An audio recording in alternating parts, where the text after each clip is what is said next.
আজকে হচ্ছে আমাদের জিওগ্রাফি এর 4th ক্লাস। আমরা যেটা করছিলাম সেটা হচ্ছে ফিজিক্যাল জিওগ্রাফি করছিলাম। ফিজিক্যাল জিওগ্রাফি, তো ফিজিক্যাল জিওগ্রাফিতে গত দিনে আমরা সোলার সিস্টেম আর তার সাথে সাথে আমরা কি পড়েছিলাম অ্যাবাউট দ্য প্ল্যানেটস, সমস্ত প্ল্যানেটসগুলো সম্পর্কে পড়েছিলাম।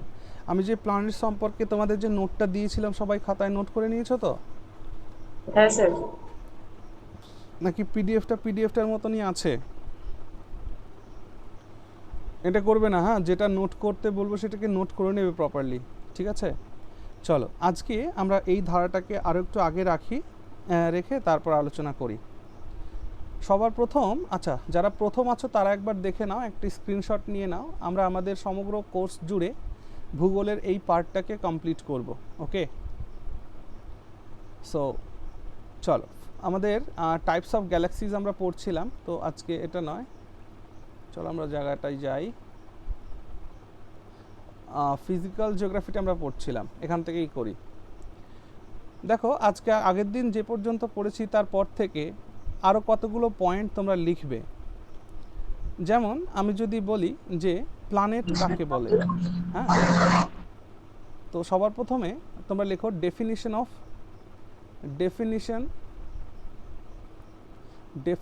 অফ প্ল্যানেটের definition, okay? Definition of planet লেখো। লিখেছো সবাই ডেফিনিশন অফ প্ল্যানেট?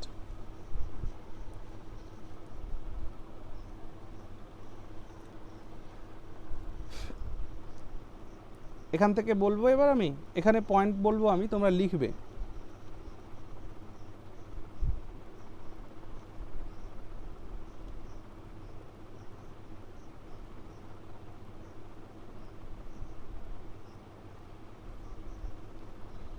শোনা যাচ্ছে?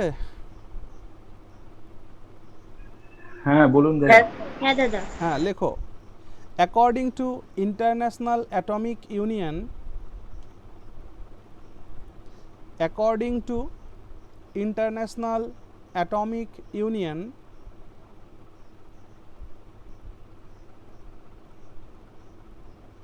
according to international atomic union in 2006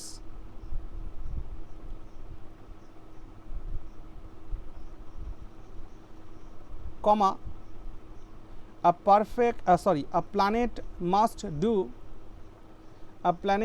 must do three things। অর্থাৎ IAU এর 2006 সালে একটা স্টেটমেন্ট আছে, সে স্টেটমেন্টে ক্লিয়ার করা হয়েছে যে আমরা একটি কসমিক সাবস্ট্যান্সকে তখনই প্ল্যানেট হিসাবে বলবো যখন সে 3টি কাজ করবে। সেই 3টি কাজ কি কি? 1 দাগ 2 দাগ 3 দাগ করে লিখবে এবার, ওকে? সো 1 দাগের মধ্যে লেখো it must orbit,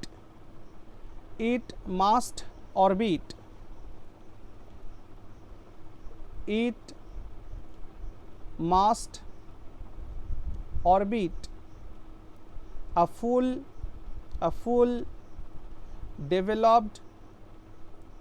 full developed star, ওকে? যেমন আমাদের কসমিক নেবারহুডে হতে পারে, বা যেমন এখানে ব্র্যাকেটের মধ্যে লেখা রাখো সান, একটা এক্সাম্পল হিসাবে। তার মানে একটি কসমিক সাবস্ট্যান্সকে তখনই গ্রহ বলা হবে যখন সে একটা ফুল ডেভেলপড স্টারকে অরবিট করবে, তখন 1 নাম্বার গেল। 2 নম্বর পয়েন্টের মধ্যে লেখো ইট মাস্ট হ্যাভ, 2 নম্বর পয়েন্টের মধ্যে লেখো ইট must have sufficient mass for itself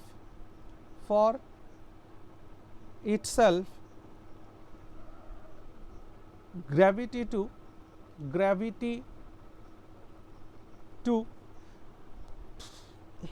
overcome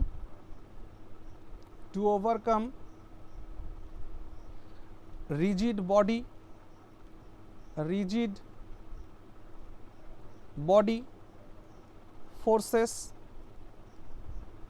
so that it assumes a hydrostatic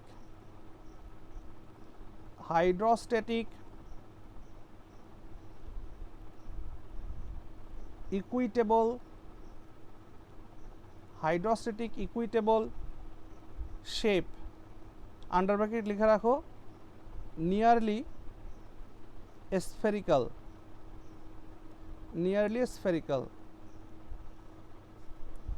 ওকে, তাহলে 2 নম্বর পয়েন্টে কি বলা হলো যে it must have sufficient mass for itself gravity to overcome rigid body forces so that it assumes a hydrostatic equitable shape, that is nearly spherical shape. তার মানে একটা cosmic substance তাকে অবশ্যই যথেষ্ট মাস তার মধ্যে থাকতে হবে যাতে করে সে তার নিজের গ্র্যাভিটির জন্য অন্য কোনো রিজিড বডির ফোর্স দ্বারা যাতে প্রভাবিত না হয়। হ্যাঁ, মানে কি, মানে মনে করো যে এটা আমাদের সান, হ্যাঁ, আর এই সানকে একটা গ্রহ প্রদক্ষিণ করছে। এবার এই গ্রহটার আশেপাশে ধরো কোনো একটা বডি চলে এলো, এবার এই গ্রহটি যদি এই সানের আকর্ষণ থেকে বেরিয়ে এই বডির দ্বারা প্রভাবিত হয় তাহলে তাকে আর গ্রহ বলা যাবে না, অর্থাৎ তার মধ্যে নির্দিষ্ট পরিমাণ একটা সাফিসিয়েন্ট মাস তার মধ্যে থাকতে হবে। 2 নম্বর পয়েন্ট কি বুঝতে পেরেছি আমরা সবাই? হ্যাঁ দাদা, বেশ, হাইড্রোস্ট্যাটিকের পরে ওটা ইকুইটেবল। হ্যাঁ, equitable, hydrostatic equitable shape nearly spherical, মানে তার একটা গোল একটা শেপ থাকতে হবে। হ্যাঁ, গোল শেপ থাকতে হবে, মানে সেটা যদি এরকম শেপের হয় তাহলে চলবে না, তার একটা নির্দিষ্ট স্ফেরিক্যাল শেপ থাকতে হবে। বুঝতে পারছো? এরকম শেপ থাকতে হবে মিনিমাম। 3 নম্বর পয়েন্টের মধ্যে লেখো, it must be big enough, it must be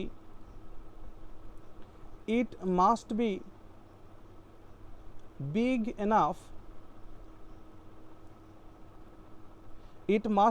enough that its gravity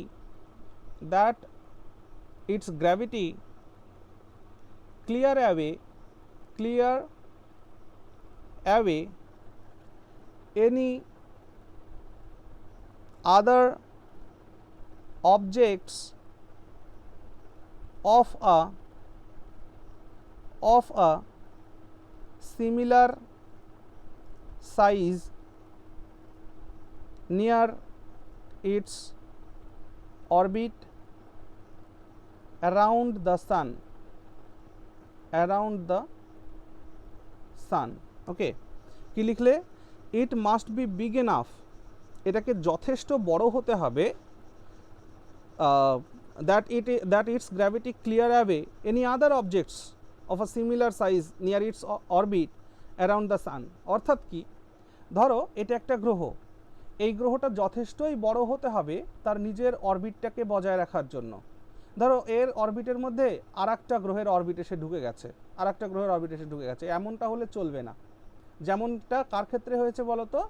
প্লুটোর ক্ষেত্রে হয়েছে, যার জন্য প্লুটোকে আর স্টেটহুড থেকে তাকে বাদ দিয়ে তাকে ডোয়ার্ফ বলা হচ্ছে। বুঝতে পারলে?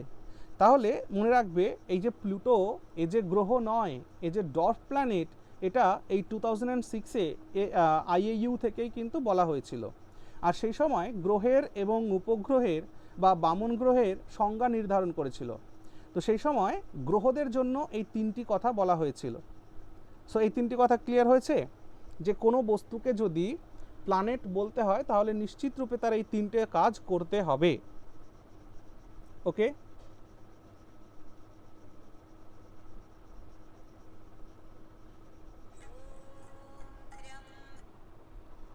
বুঝেছো? হ্যাঁ স্যার। চলো আগে যাই তাহলে। দেখো, আমি আরও একবার তোমাদেরকে এটুকুন বলি যে আসলে এই যে জিনিসগুলো আমরা এখন পড়ছি, এই জিনিসগুলোকে ছোটবেলা থেকে আমরা কি কখন এইভাবে পড়েছি?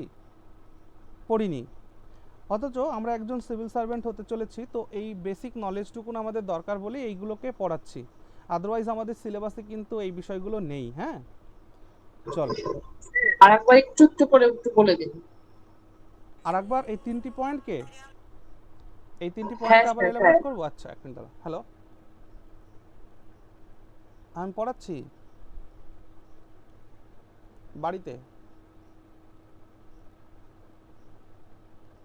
হ্যাঁ চলো, এটা হচ্ছে ডেফিনেশন। দেখো, প্ল্যানেটের ডেফিনেশনে বলা হলো যে একটা প্ল্যানেট যদি তিনটি কাজ করে তাহলে তাকে মানে মিনিমাম তিনটি কাজ করলেই তাকে আমরা প্ল্যানেট বলতে পারবো।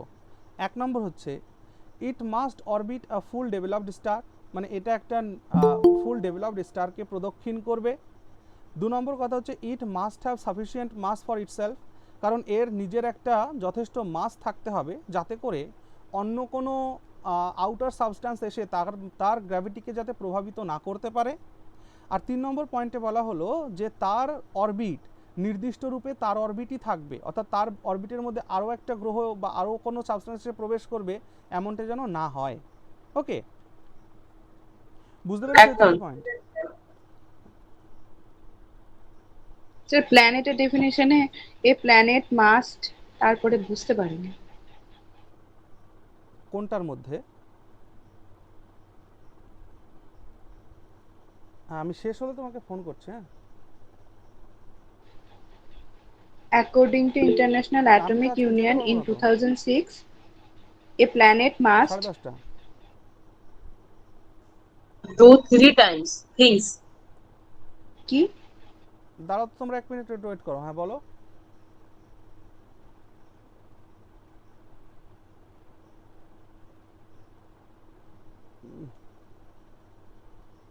আরে দীপদা তো গাড়ি নিয়ে চলে গেল, আমি যাবো কি করে তাহলে?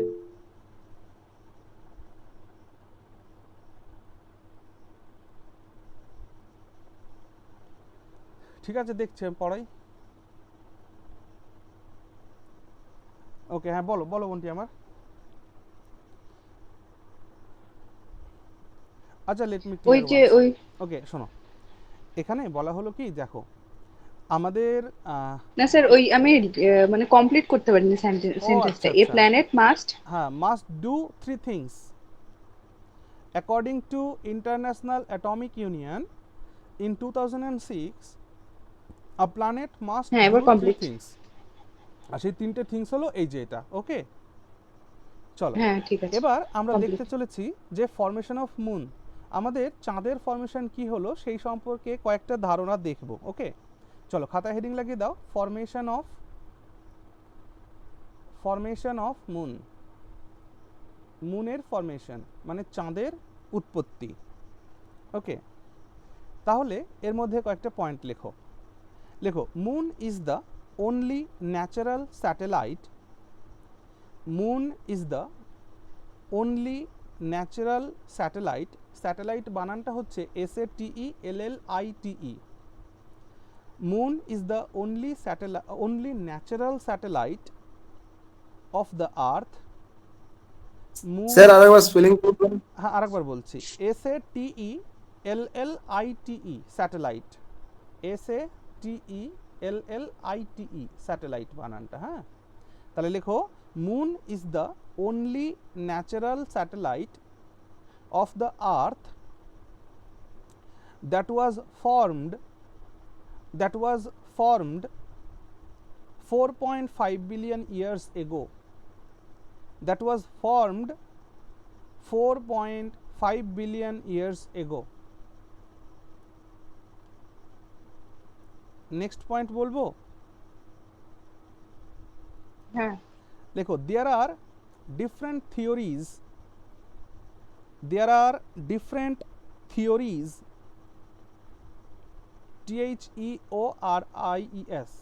are different theories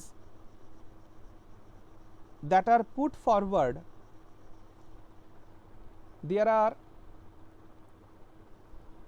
are different theories that are put forward related to origin of the moon. ওকে, সেই থিওরিসগুলো কি কি একটা একটা করে লিখি। তাহলে মুন তৈরি হওয়ার বা মুনের অরিজিনের একটু বলেন তো দাদা, একটু বলেন তো দ্যাট আর পুট ফরওয়ার্ড, তারপর কি বললেন দ্যাট আর লাইনটা? Put forward related to origin of the moon, অর্থাৎ মুনের অরিজিন সম্পর্কে কতগুলো থিওরিকে পুট ফরওয়ার্ড করা হয়েছে। ওকে, যেমন আমরা দুটো থিওরিকে আজকে দেখব, একটাকে দেখব হচ্ছে ফিশন থিওরি, আর একটা হচ্ছে জায়ান্ট ইম্প্যাক্ট থিওরি। তো প্রথমটায় লেখো fission, FISSION, fission theory. Fission theory, আচ্ছা তোমাদের মনে থাকবে গত ক্লাসে আমি দুটো শব্দকে বলেছিলাম, একটা বলেছিলাম ফিউশন আর একটা বলেছিলাম হচ্ছে ফিশন। হ্যাঁ তো ফিশন। ফিউশন মানে কি? ফিউশন মানে হচ্ছে ছোট ছোট দুটো জিনিস মিলে ধরো বড় একটা জিনিস তৈরি হলো, সংযোজন। আর ফিশন মানে হচ্ছে ফিশন মানে বড় একটা জিনিস ভেঙে ছোট ছোট জিনিস তৈরি হলো, বুঝেছো? তাহলে প্রথম যে থিওরিটা আমরা পেলাম সেটা কি? Fission theory, FISSION, fission theory. তাহলে মুন ফরমেশনের ফিশন থিওরি, এগুলো একটু ইম্পর্ট্যান্ট আছে, সো পয়েন্ট করে লেখো। লেখো ইন, আগে নোটগুলো লেখো, তারপর আমি নোট লিখলে বুঝতেই পারবে, তারপর আমি একটু এলাবোরেট করলে ব্যাপারটা ক্লিয়ার হয়ে যাবে। হ্যাঁ, লেখো in 1838 sir George Darwin suggested that initially the earth and the moon formed a single rapidly rotating body.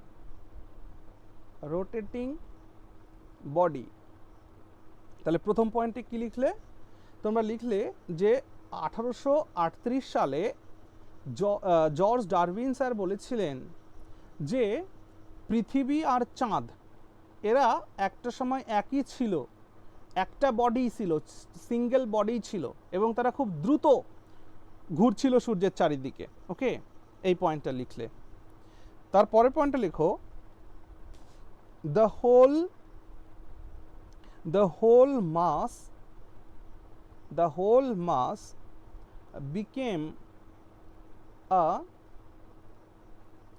dumbbell shaped body and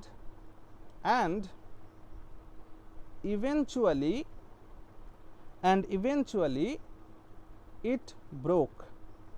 okay, eventually it broke, তার মানে তিনি বললেন যে আগে পৃথিবী এই যে এরকম ডাম্বেল সাইজের একটা সাবস্ট্যান্স ছিল। দাঁড়াও, এই জিনিসটাকে একটু ভালো করে ড্র করি। হ্যাঁ,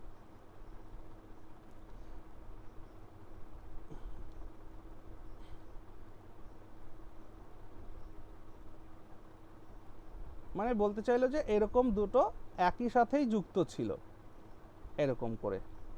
তার মানে আর্থ আর মুন দুটো এরকম একই সাথেই যুক্ত ছিল, ডাম্বেল লাইক ফিগার একটা কিছু ছিল, এরকম বলতে চাইলেন। বুঝতে পারছো? চলো তারপরের পয়েন্টটা লেখো, পয়েন্টগুলো লেখো, তারপর আমি এটাকে বোঝাচ্ছি। লেখো it was also suggested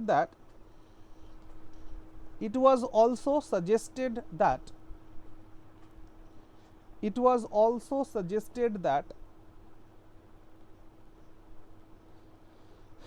material forming the moon,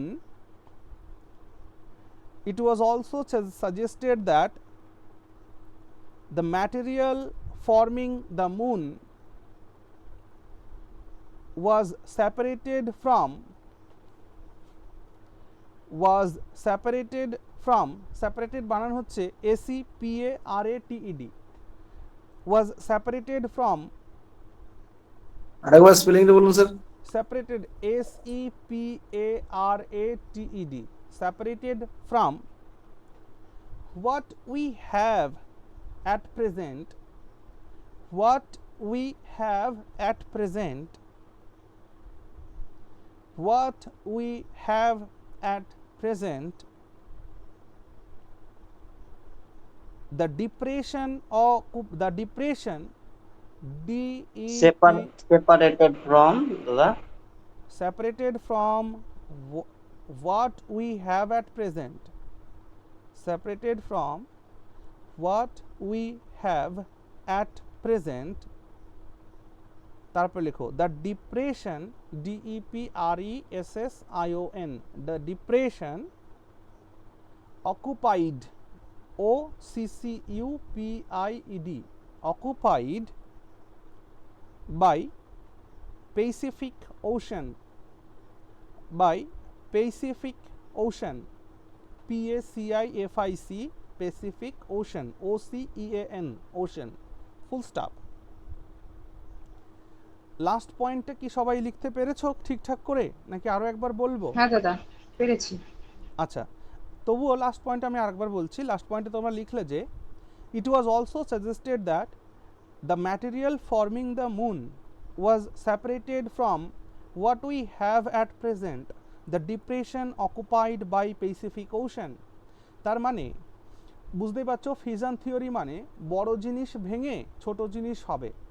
তো তেমনি জর্জ ডারউইন স্যারের একটা বক্তব্য ছিল, তিনি বলেছিলেন কি যে যখন পৃথিবী সৃষ্টি হয়, হ্যাঁ 4.5 বিলিয়ন ইয়ার্স এগো, তখন এই পৃথিবী আর চাঁদ একসাথেই যুক্ত ছিল।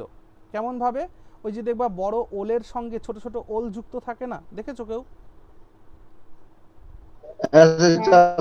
হ্যাঁ ঠিক।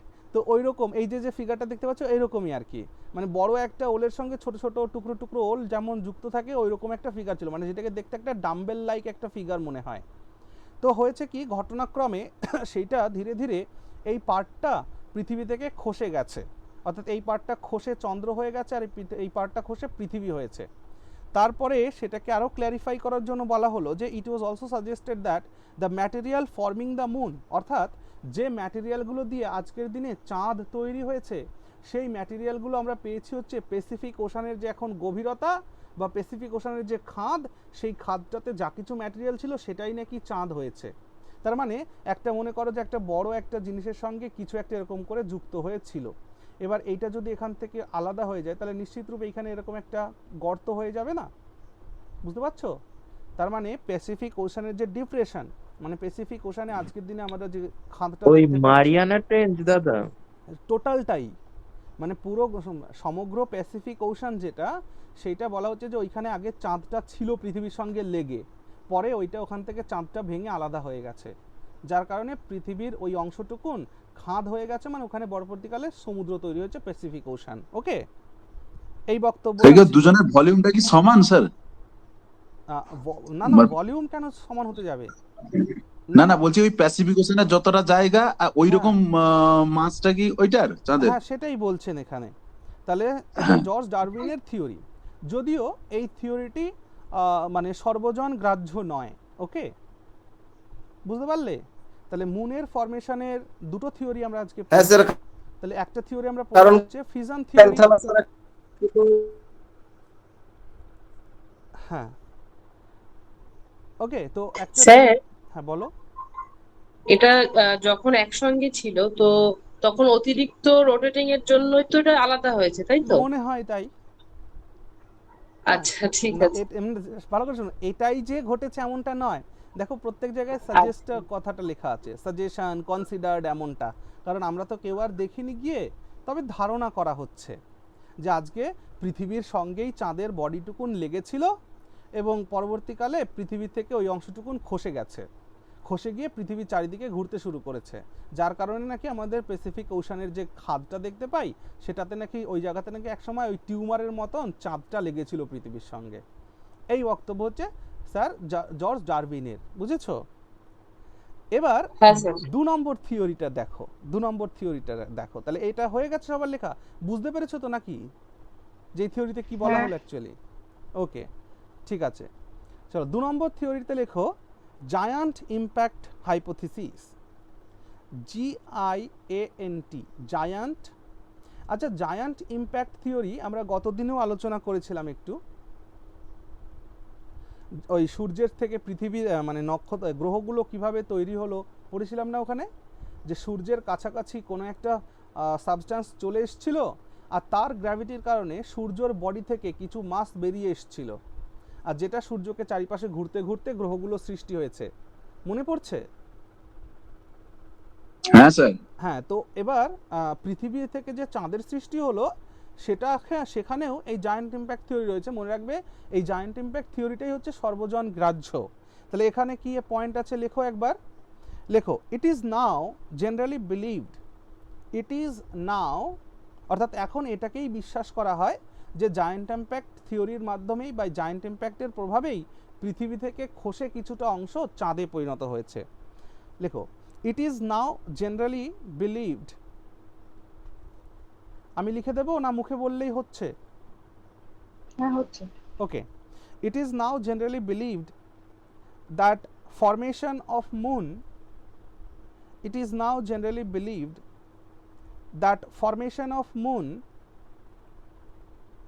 as a satellite of the earth, as a satellite of the earth, কেউ লিখতে না পারলে সঙ্গে সঙ্গে মাইক অন করে বলবে। আমি আবার বলছি, it is now generally believed that formation of moon as a satellite of the earth is an outcome হ্যাঁ স্যাটেলাইট বললেন, তারপর কি বললেন? as a satellite of the earth, as a satellite of the earth, comma, is an outcome of giant impact, single কোটের মধ্যে লেখো giant impact, okay, or what is described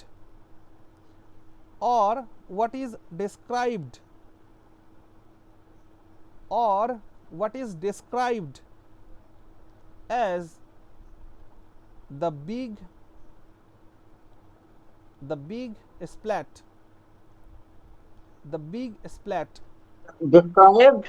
তারপর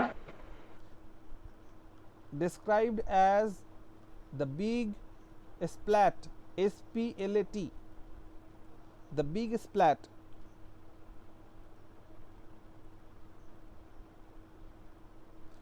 next point লেখো, আগে পয়েন্টগুলোকে লেখো তারপর এলাবোরেট করছি।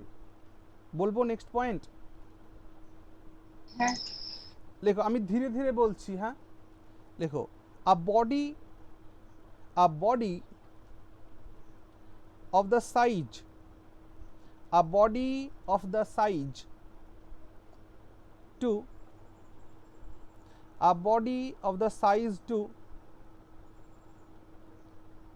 1 to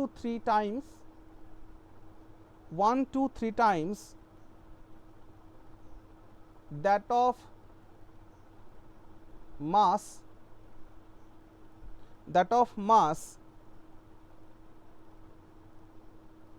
collided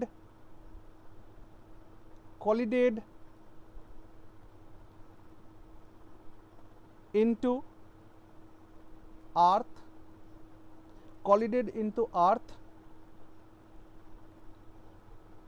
sometimes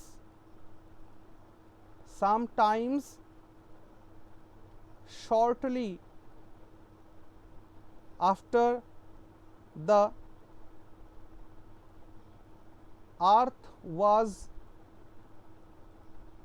formed, full stop. Continue karo, it blasted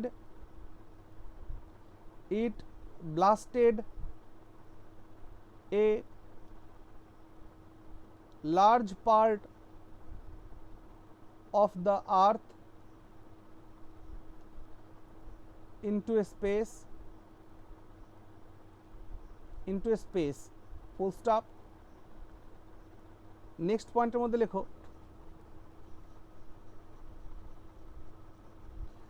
বলবো নেক্সট পয়েন্ট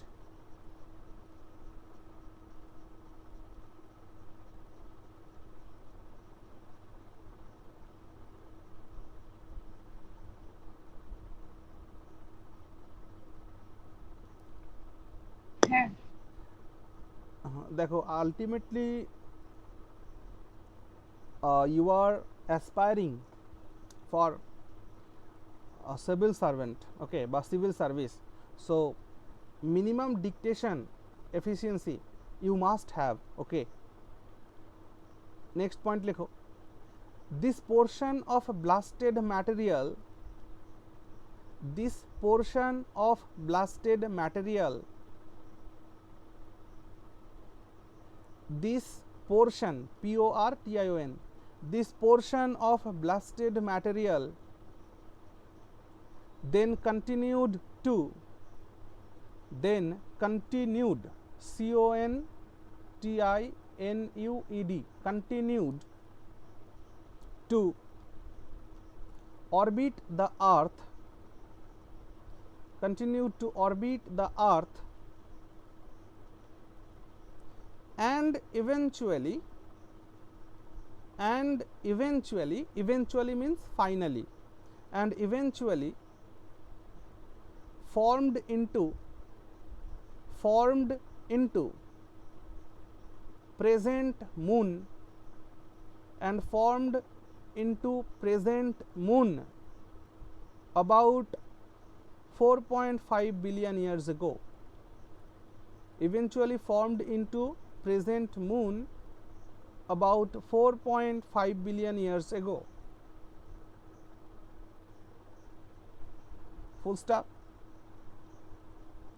তাহলে আমায় একবার তোমরা নিজেরাই এখন বলো, আশা করছি আমার আর কিছু বলা লাগবে না, তোমরা নিজেরাই বুঝেছো যে giant impact hypothesis for formation of moon কি, বুঝতে পেরেছো? হ্যাঁ স্যার। হ্যাঁ বলো তো, যে যেটা বুঝেছো আমাকে একটু বলো তো, যে জায়ান্ট ইম্প্যাক্ট হাইপোথিসিসটা কি?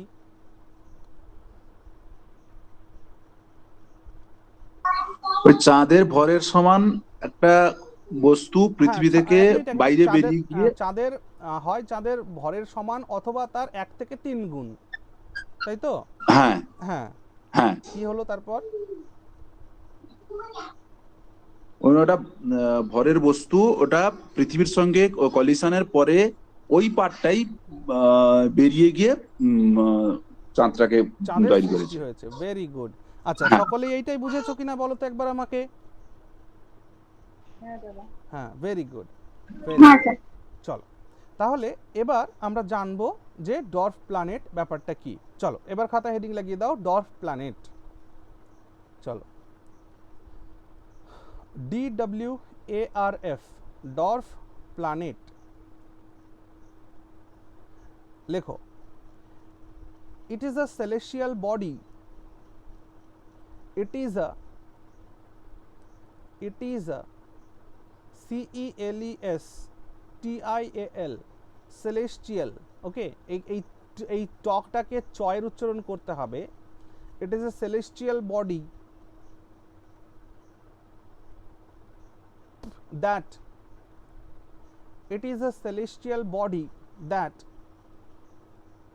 হাইফেন দাও, হাইফেন দিয়ে 1 2 3 করে কতগুলো পয়েন্ট লেখাবো, ওকে।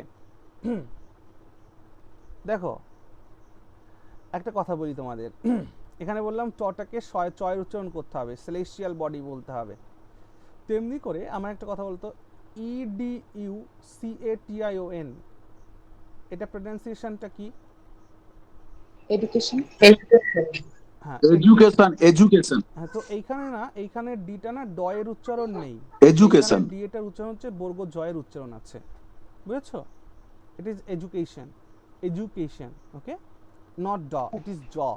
সো যাই হোক, আমরা আমাদের বলার ভাবনায় বা বলার ভঙ্গিতে আমরা বলি, হ্যাঁ, but it is education, okay, education. না আমি পরিষ্কারভাবে জ বলছি, না আমি পরিষ্কারভাবে ড বলছি, হ্যাঁ। এই অভ্যাসগুলো যাদের মানে করতেই হবে এমন কিছু ব্যাপার নেই, হ্যাঁ, তবে সঠিকটাকে একটুখানি নিজের মধ্যে অনুশীলন করবে আস্তে আস্তে ধীরে ধীরে। চলো তাহলে it is a celestial body that, 1 নম্বর পয়েন্টের মধ্যে লেখো is in orbit around the San, is in orbit around the সান। তার মানে এই ডর্ফ প্ল্যানেটগুলো কি সান ব্যতীত অন্য কোনো গ্রহকে প্রদক্ষিণ করবে না। প্রথম পয়েন্টেই বলা হলো যে এই ডর্ফ প্ল্যানেটগুলো নিশ্চিত রূপে কোনো না কোনো নক্ষত্রকে, যেমন আমাদের ক্ষেত্রে সানকে প্রদক্ষিণ করবে। তাহলে 1 নম্বর পয়েন্টের মধ্যে লিখলে is in orbit around the sun হয়েছে লেখা। 2 নম্বর পয়েন্টের মধ্যে লেখো has sufficient mass, has sufficient mass. দেখো দ্যাটের পরে তোমরা লিখছো, যার কারণে আমাদের ভার্ব দিয়ে শুরু হচ্ছে। দেখো পয়েন্টগুলো, has sufficient mass for itself, has sufficient mass for itself, hyphen দিয়ে লেখো গ্র্যাভিটি,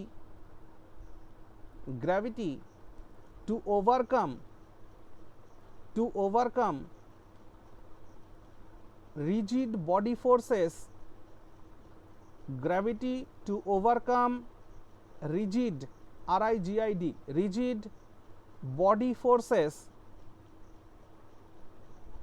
so that Sir,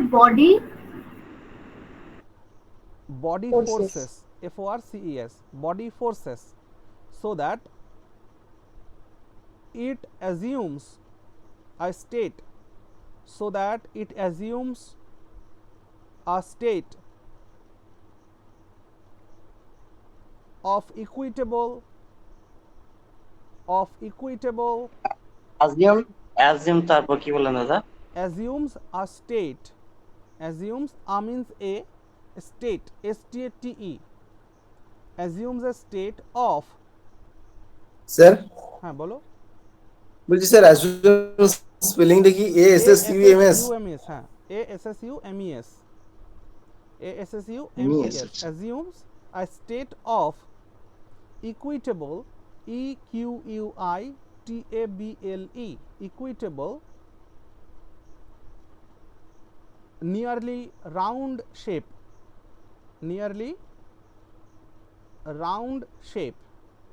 তার মানে তোমরা এখানে দেখতে পাচ্ছ যে প্ল্যানেট সম্পর্কেও যে কথা লিখেছিলে এখানেও সেটাই লিখছো। 3 নম্বর পয়েন্টের মধ্যে লেখো has not cleared, has not cleared, CLEARED, has not cleared the neighborhood, তারা has একটা not মিস করে গেছে ওই স্টেট অফ ইকুইটেবল এর পর nearly round shape, nearly round shape, full stop। 3 নম্বর পয়েন্টের মধ্যে লেখো has not cleared the neighborhood, neighborhood বানান শুনে লেখো NEIGHBOURHOOD, neighborhood, around its orbit, around its orbit, full stop।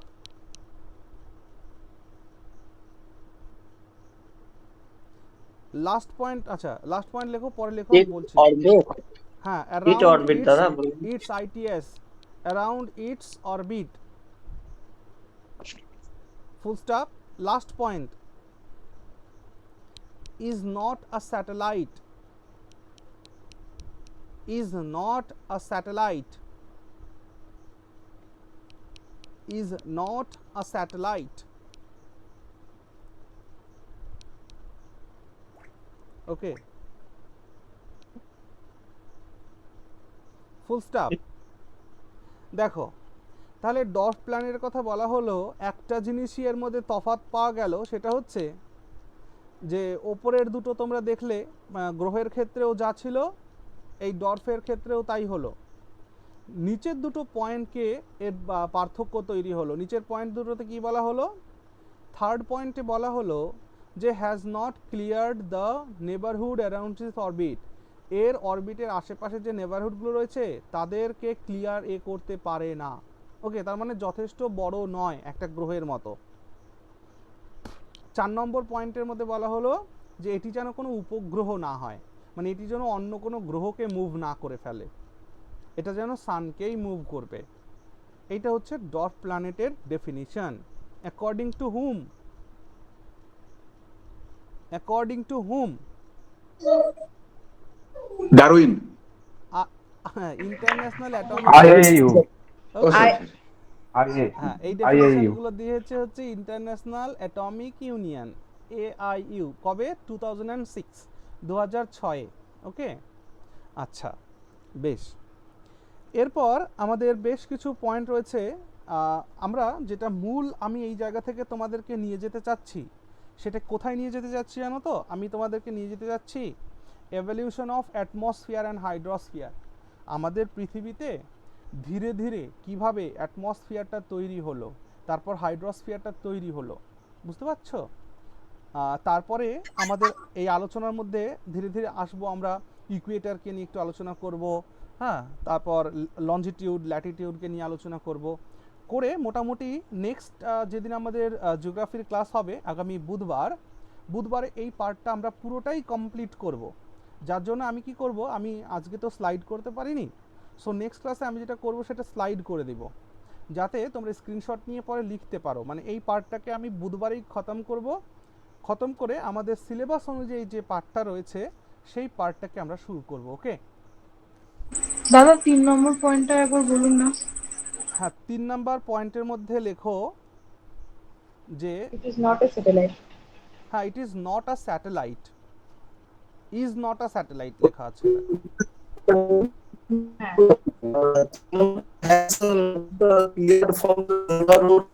শোনা যাচ্ছে না? শোনা যাচ্ছে না, তোমার কথা শোনা যাচ্ছে না। হ্যাঁ শোনো, স্যার আমাদের ওটা 4 নম্বর পয়েন্টে রয়েছে ইজ নট এ স্যাটেলাইট, আর 3 নম্বরে হ্যাজ নট ক্লিয়ার দ্য, হ্যাঁ এটা 3 নম্বর পয়েন্টের মধ্যে রয়েছে has not cleared the neighbourhood around it's orbit, যার জন্যই তো প্লুটোকে গ্রহের তালিকা থেকে বাদ দেওয়া হলো এই 3 নম্বর পয়েন্টের জন্য। ওকে, একবার পৃথিবীর নেভারহুড ক্লিয়ারটা মানে কি স্যার? হ্যাঁ বলছি, তোমরা ওই প্ল্যানেটের ডেফিনেশন যেখানে লিখলে 3 নম্বর পয়েন্ট একবার পড়ো তো। 3 নম্বর পয়েন্টটা পড়ো, প্ল্যানেটের ডেফিনেশনে। হ্যাজ নট ক্লিয়ার্ড দি হ্যাঁ, never প্ল্যানেটের it must be big enough that enough its that gravity is clear away any other objects any other of a similar of a size near its similar orbit size. around the sun। অর্থাৎ ভালো করে শুনে নাও, মনে করো যে এটা আমাদের সান, এই সানের চারিপাশে কোনো একটা গ্রহের অরবিট রয়েছে। এই গ্রহের মানে এই সেলেস্টিয়াল বডিটার মধ্যে যথেষ্ট পরিমাণে মাস থাকতে হবে যাতে এর নেবারহুড প্ল্যানেটসও তো রয়েছে না, আমাদের প্রত্যেকটা গ্রহ তো একটা গ্রহের আরেকজন নেবার প্রতিবেশী, তো সেই ক্ষেত্রে তার মধ্যে যথেষ্ট মানে মাস থাকতে হবে যাতে করে সে অন্যের অরবিটটাকে না কাট করে ফেলে। বুঝতে পারছো কি বলেছি? মানে ধরো, হ্যাঁ ধরো যে এইটার অরবিটের মধ্যে আরো কেউ একজন এসে ঢুকে গেছে, এইভাবে চলছে, এরকম বুঝতে পারছো? এরকম হলে হবে না, তাহলে এর মধ্যে ফোন করতে হবে বুঝলে। আরে কি বলছো রে ভাই, বুঝলে মাইকটা অফ করো তো। বুঝতে পেরেছো 3 নম্বর পয়েন্টটা, যে এর মধ্যে যথেষ্ট মাস থাকতে হবে যাতে এর গ্র্যাভিটির দ্বারা এর নেবারহুডকে, যাতে এর পথটা অরবিটটাকে যাতে ক্লিয়ার লাগতে পারে সব সময়। কিন্তু ডর্ফের ক্ষেত্রে সেটা হওয়া সম্ভব নয়। ডর্ফের ক্ষেত্রে সেই ততটুকুন মাস থাকে না যেটা তার নেবারহুড সাবস্টেন্সকে ক্লিয়ার করবে, ওকে, তার অরবিটটাকে। যার কারণে প্লুটোকে উপগ্রহের তালিকা থেকে বাদ দিয়ে উপগ্রহ করে দেওয়া হয়েছে, কারণ ওই অন্যের যে অরবিট সেটাকে কাট করছে। বুঝতে পারলে? ওকে, সো আমাদের যেহেতু 8:30 থেকে আরেকটা ক্লাস রয়েছে, সো আজকে এটা আমার স্লাইড করাটা উচিত ছিল, স্লাইডটা হয়নি। নেক্সট ডে আমি বললাম যে এই পার্টটাকে পুরোটাই আমি স্লাইড করে নেব যাতে একদিনের ক্লাসেই কমপ্লিট করে দেওয়া যায়। তার মানে নেক্সট যে ওয়েডনেসডে আসছে ওই দিনে আমরা এই পার্টটাকে পুরোটা কমপ্লিট করে ফেলবো, ঠিক আছে? তাহলে এর মধ্যে সবাই ভালো থাকো, তোমাদের সঙ্গে আবার 8:30টায় দেখা হবে।